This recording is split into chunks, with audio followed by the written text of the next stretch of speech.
Bonjour à toutes et à tous, vous écoutez Cinécast, le podcast qui chaque semaine vous recommande des films à voir au cinéma, en streaming ou en VOD. Ici Thibaut, en direct du Festival de Cannes et aujourd'hui je vais vous parler d'un film, présenté, enfin un film de une séance de minuit, pardon, à savoir The Surfer, le nouveau film de Lorcan Finnegan, réalisateur irlandais, qui avait démarré sa carrière à la Semaine de la Critique avec Vivarium. Et puis l'année dernière, il a sorti Nocebo, hein, de Nocebo Effect. Et il revient cette année avec donc son troisième film, à savoir The Surfer, où il a engagé Nicolas Cage, rien que ça. Désolé, je règle un peu mon ordi, ma caméra. Voilà. Où il a engagé Nicolas Cage à jouer un homme qui va revenir sur l'idyllique plage de son enfance pour faire du surf avec son fils. Leur escapade va tourner au cauchemar lorsqu'un gang de surfeurs du coin leur interdit l'accès à l'océan. Humilié et menacé, le père de famille va devoir se battre pour reconquérir son territoire et l'estime de son fils. Sur cette plage, à l'atmosphère étouffante, s'engage alors une lutte qui le mènera au cœur de la folie. Rien que ça. Alors, il n'y a pas de bande-annonce, mais il existe un petit extrait du film où, en gros, le personnage s'est fait piquer sa planche de surf par les surfeurs locaux. On écoute ça tout de suite et puis on parle du film un peu plus longuement juste après.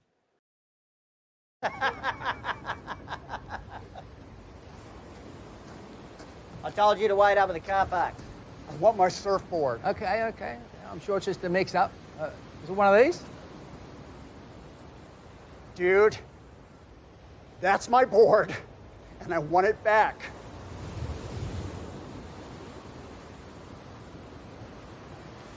Listen, mate, I think you've been out in the sun too long. They took it from me last night. They threatened me with a broken bottle. Why don't you take a drink of water? I don't want anything from you. I want my board. So you're saying they took this from you last night? Was I not clear? Well, it's just the problem is, and I can tell you myself, that old board's been up there for as long as I can remember. Et voilà, comme vous avez pu l'entendre, le personnage qui vient de dire ça, c'est un policier. Et comme il le dit, il lui dit que cette planche est là depuis très très longtemps. Mais le policier a l'air un peu complaisant avec les surfeurs du coin. Autant dire que ça énerve passablement le personnage incarné par Nicolas Cage, qui n'obtient pas du tout gain de cause avec ce flic et qui va passer une journée, une nuit, voire plus, très compliquée. Il se fait que le personnage de Nicolas Cage, en fait, il veut racheter cette maison qui est située pas loin de la plage, qui était sa maison d'enfance, qu'il a quittée il y a très longtemps. Il est parti vivre aux États-Unis, et puis là, il revient en Australie, parce que oui, on est en Australie. Il veut racheter sa maison d'enfance, et donc pouvoir profiter de la plage qu'il adore, et montrer à son fils cette plage qu'il adore, surfer là où il a toujours surfé. Ça va très très mal se passer avec les surfeurs du coin.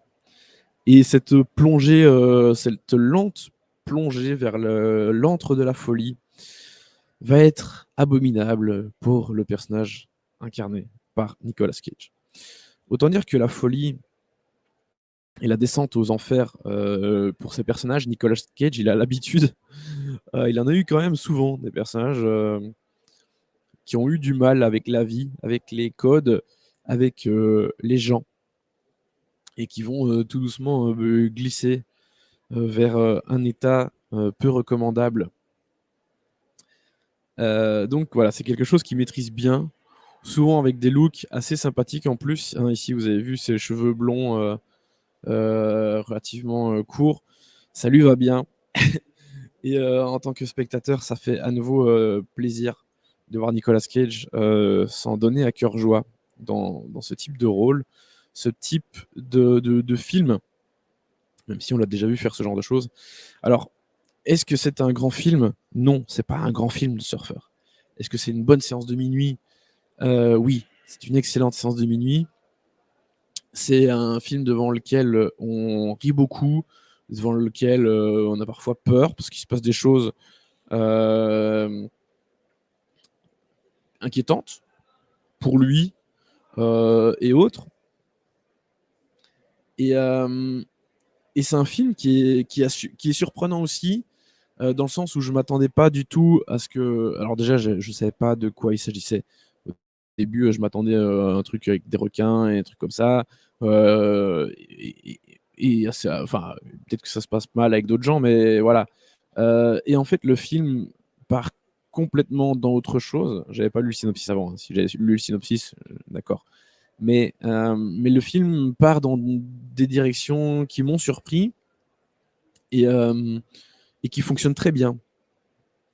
Il y a vraiment une pression constante, une part de mystère constant, parce que les personnages sont. À un moment, les éléments vont vraiment se retourner contre lui, les uns après les autres, et la frontière entre réalité et le rêve pour le personnage de Nicolas Cage va devenir de plus en plus flou, au point que lui-même va douter de ce qu'il a vu, de ce qu'il a dit, de ce qui se passe de façon générale.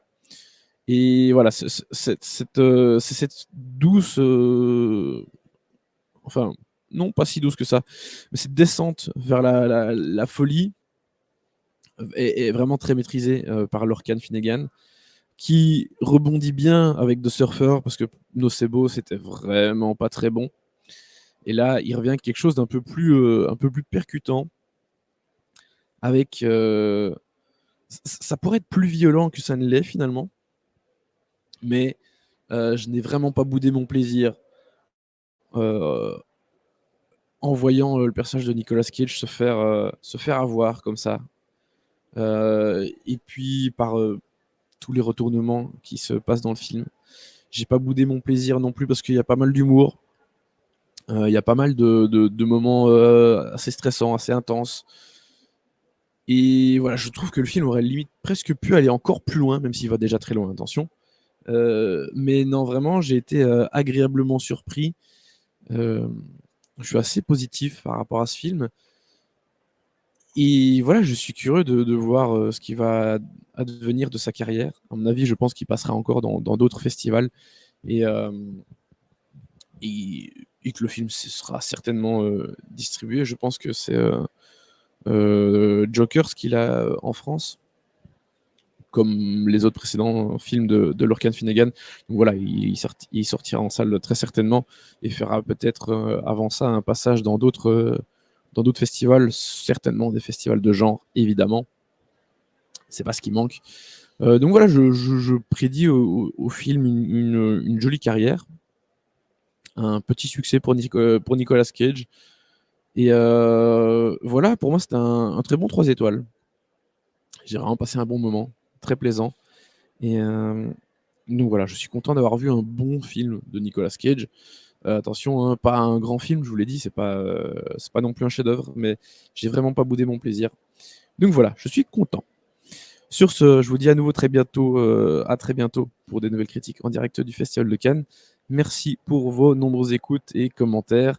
N'hésitez pas à nous suivre sur les réseaux sociaux avec le handle @cinecastbe et à nous écouter sur les plateformes de podcast de votre choix. À très vite.